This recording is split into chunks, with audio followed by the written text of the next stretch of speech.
Alright, I didn't start videoing. I'm just doing little things on this. This is the little cover for the sunroof controls, and it keeps making like a squeaking sound whenever you're driving through rough roads or anything. So I just put some rubber silicone on the edges. Hopefully that stops it.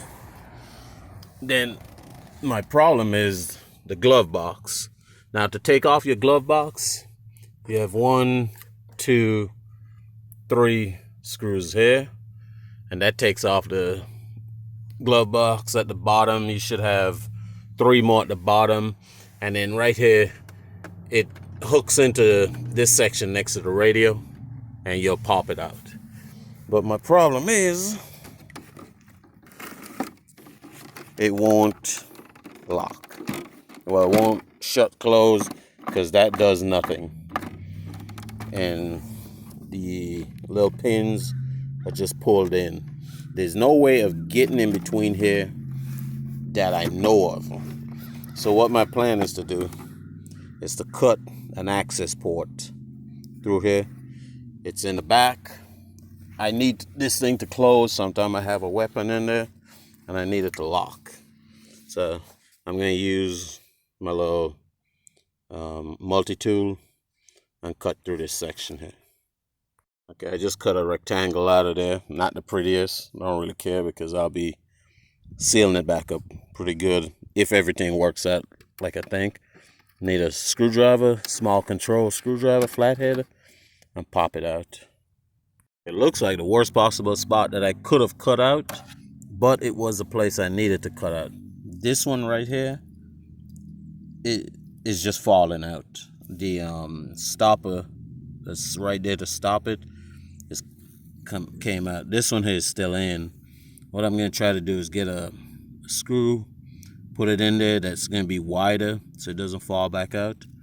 Maybe get it real hot and screw it in there.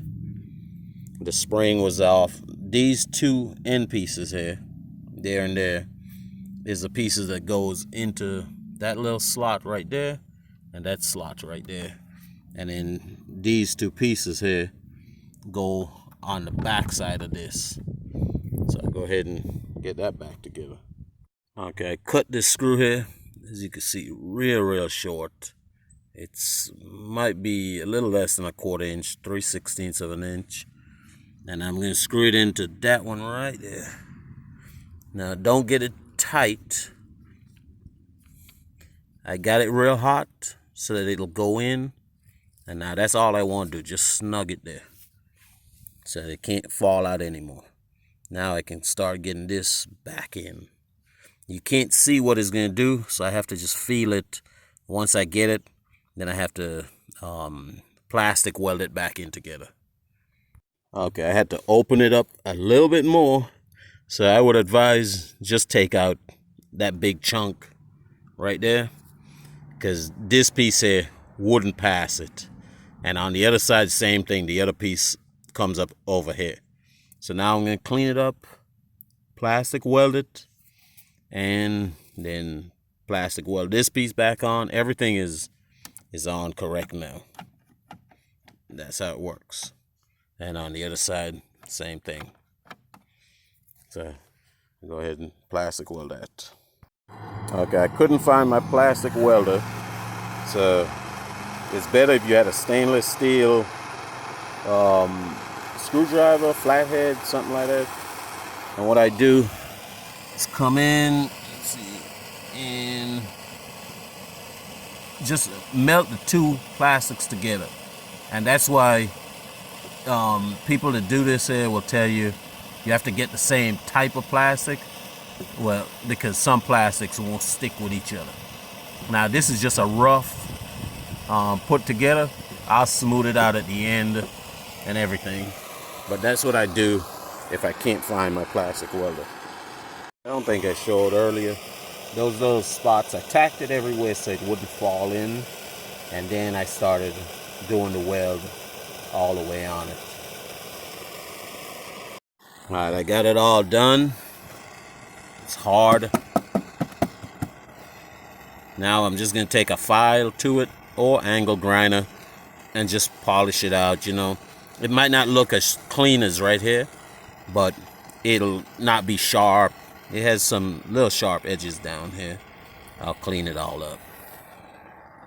As usual, had a bunch of company come by, so I'm back on it, sanding it down. No sharp edges. Right here is still sharp, so I have to grind it down.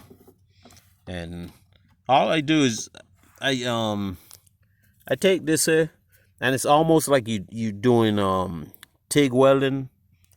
You going like this, pushing it back, and just stacking dimes in plastic. And just don't forget to use the correct plastic. Or sometimes what I'll do is, if I had another one like this, I'd break the piece and I'd take that to melt it into the holes. But that's what it's going to be, and I can put it back on now. Okay, I got it back in. Don't forget to plug up your light back there. I don't know if I ever mentioned it. Got the screws back in, and that's how it should close. So it's good now.